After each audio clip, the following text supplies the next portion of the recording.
네, 오늘 아침엔 라이프에서는 국립암센터 대학원장 명승권 교수와 함께 올바른 건강 정보 알아보겠습니다. 어서 오세요. 네, 안녕하십니까. 네, 교수님, 오늘은 우리 생활 습관과 아주 관련이 많은 병에 대해서 알려주신다고요? 네, 그렇습니다. 현대인에게 가장 흔하면서도 수명을 단축시키고 그다음에 삶의 질을 떨어뜨리는 대표적인 질병이 바로 생활습관병입니다. 예를 들면 고혈압이라든가 예. 당뇨, 그리고 콜레스테롤이나 중성지방이 높은 이상지질 혈증, 네. 그리고 심지어 비만, 지방간, 기능성 위장장애, 역류성 식도염, 과민성 대장증후군 등 대부분 우리가 알고 있는 많은 병들이 예. 이 생활습관병에 해당이 됩니다. 이러한 질병이 발생하게 된 이유 자체가 바로 공통적으로 생활습관 때문에 생기기 때문에 생활습관병이라고 불리는데요. 네. 요즘 코로나19 같은 경우나 아니면 뭐 감기, 독감 같은 경우에는 사람들 사이에서 바이러스나 세균이 전염돼서 생기는 전염성 질환 아닙니까? 네. 이러한 전염성 질환을 제외한 비전염성 질환의 대부분들은 바로 생활습관병이라고 보면 되겠습니다. 아, 그렇군요. 그렇다면 이제 생활 습관 때문이라고 하셨는데 구체적으로는 어떤 이유들이 있을까요? 네, 뭐 많은 분들이 잘 아시죠? 생활습관이라고 하면 흡연, 예. 과도한 음주, 비만, 그다음에 운동 부족, 그리고 고기 중에서도 붉은색 고기, 네. 즉 쇠고기나 돼지고기와 같은 고기의 과다 섭취, 그리고 과일과 야채를 적게 먹는다든가 아니면 너무 짜게 먹는 습관, 이런 것들이 대표적으로 잘못된 생활 습관이 되겠는데요. 예. 되게 우리가 가족력이 있다는 말을 많이 쓰잖아요. 네. 어떤 특정 질병이 가족 구성원 안에 있으면 그 구성원들 사이에 좀 그 질병들의 빈도가 증가하는데요. 이 가족력을 많은 분들이 오해하는 게 유전적인 요인으로만 생각하는데요. 네. 그거 말고 더 중요한 원인은 바로 생활 습관입니다. 그러니까 가족 내에서 공통된 생활 습관을 갖고 있기 때문에 생기는 네. 것이죠.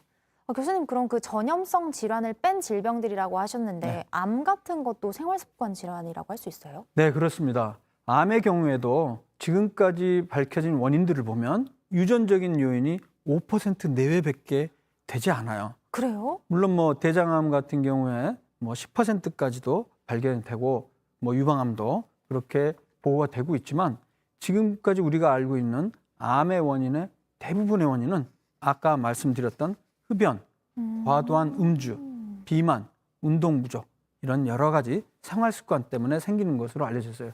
그래서 가족 중에 이러한 어떤 특정 암이 있다 할지라도 예. 내가 올바른 건강한 생활 습관을 가진다면 그렇게 과도한 불안이나 두려움을 가질 필요가 없다는 것이죠. 유전적인 것도 굉장히 크다고 생각했었는데 네. 그 생활 습관을 개선하면 가족력도 좀 막을 수 있다는 말씀이시죠? 네, 그렇습니다.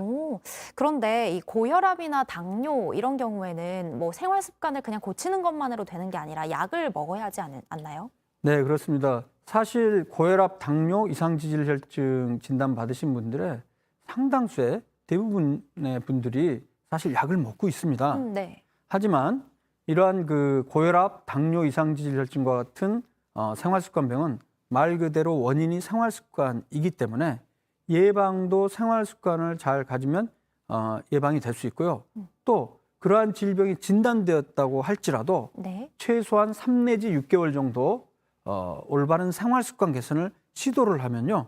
약을 먹지 않아도 거의 정상으로 만들 수가 있습니다. 그런데 사실 안타깝게도 네.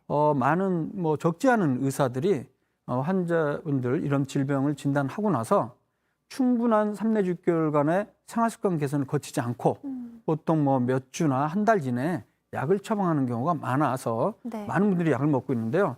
그래서 핵심은 현재 약을 복용하고 있으시다 하더라도 만약에 진단 당시에 내가 생활습관 개선을 하지 않고 시작을 한 경우라면 지금부터 올바른 생활습관을 가지시고 네. 3 내지 6개월 있다가 그 수치를 평가를 했을 때 낮은 방향으로 정상 방향으로 나오게 되면 약 끊는 거를 한번 시도해 볼 수 있겠습니다. 네. 교수님, 마지막으로 아주 짧게 네.